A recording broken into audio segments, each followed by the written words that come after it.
Justice Department spokesman during the Obama administration, now an MSNBC justice and security analyst.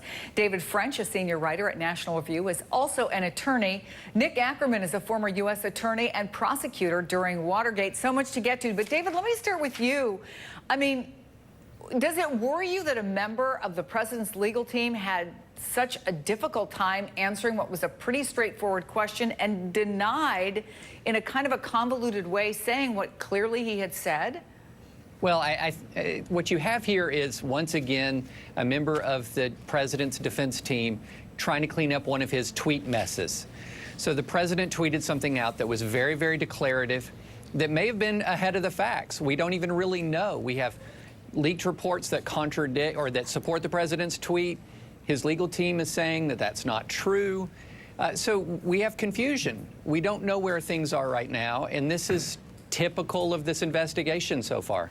Well, I mean, yeah, this investigation, meaning the Mueller investigation and several others that are going on in Congress, for example, Matt, but you've been pretty dismissive online, not just of Jay Sekulow, but of what you call the entire legal dream team. Why? Well, you know, usually if you're under criminal investigation, as the president is, and again, he may not have been notified of it, which is apparently what Jay Sekulow was saying, but I think based on NBC's reporting, the Post reporting, we can fairly definitively say that he is under criminal investigation. If you're under that investigation, you want to hire a criminal attorney, you want to hire a top criminal attorney, and the president has hired Mark Kasowitz, attorney with civil experience, you know, suing people in New York, Jay Sekulow, attorney who apparently has never done criminal cases, but has spent a lot of time talking mostly on conservative media over the years. And he's hired another attorney who's done some criminal work in the past, but has left a firm several years ago, is kind of out on his own now, doesn't bring the serious resources you need to this kind of case. It just drives this question. You know, obviously we've heard that he's having a hard time finding people that will work for him, but why hasn't he added a real high-powered, white-collar litigator to handle this case the way that, for example, you know, Jared Kushner is doing, as you said in your intro?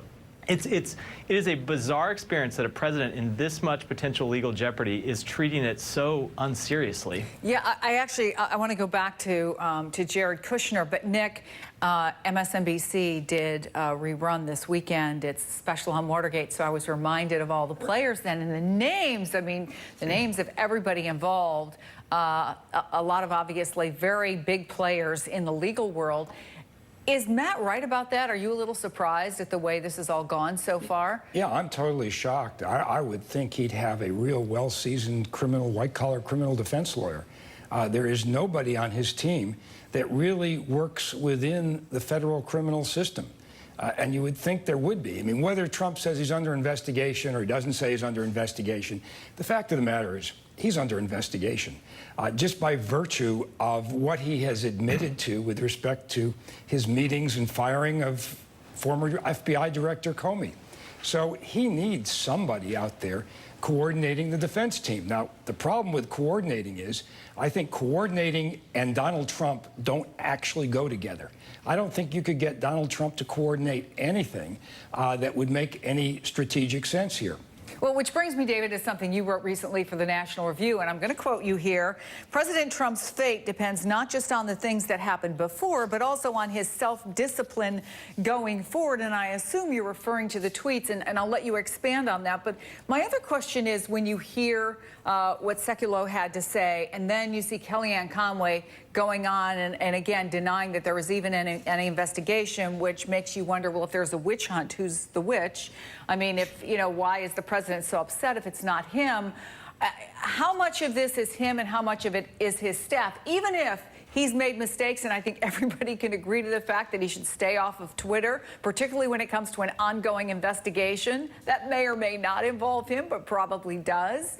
What about the way his team has handled this? And can anybody do what you've asked them to do, give him some self-discipline going forward?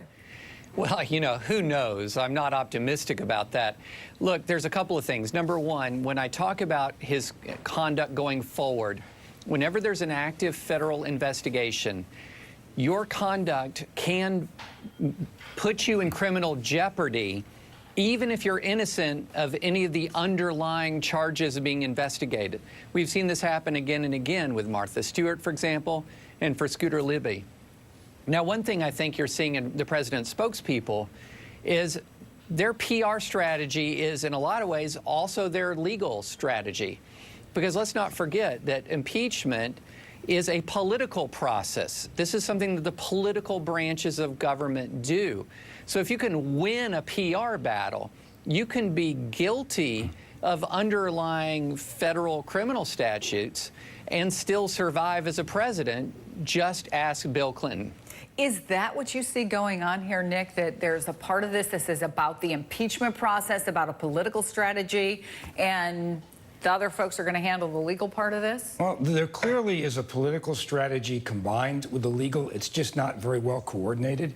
I mean, the problem with the political strategy is that they have to take the position we did nothing wrong, that this is all a witch hunt. And what they're going to wind up doing But again, I go back to, if it's a witch hunt, then, you know, who's it targeting? Because that's what the president keeps calling it. He seems upset. He said it was targeted at him. Now we're getting all these arguments that it's not. Well, politically, he's saying it's targeted at him because that riles up his base. And the fact of the matter is, he is under investigation. I mean, we know that Dan Coates and Rogers have been called into the special counsel's office. At least they should have been.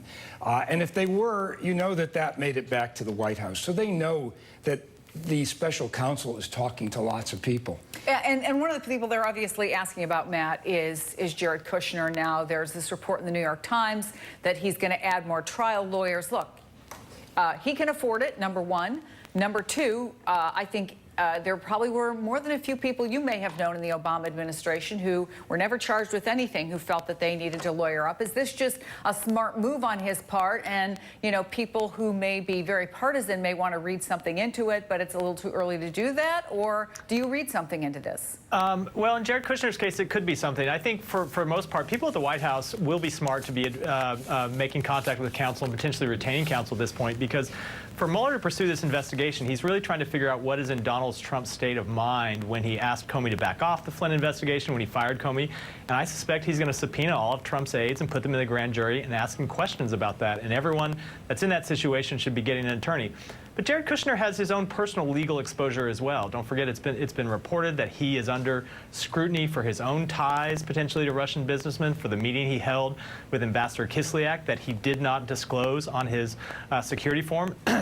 That is, if you knowingly, hide that kind of information, that is a federal crime. So Kushner is both a witness to other crimes and potentially has his own legal exposure. So I think, he is making the wise choice that you're probably going to see other White House aides make in the coming weeks, which is to go out and find a seasoned, experienced criminal attorney to help advise them through this situation. Matt Miller, David French, Nick Ackerman, gentlemen, thanks to all of you. Appreciate it.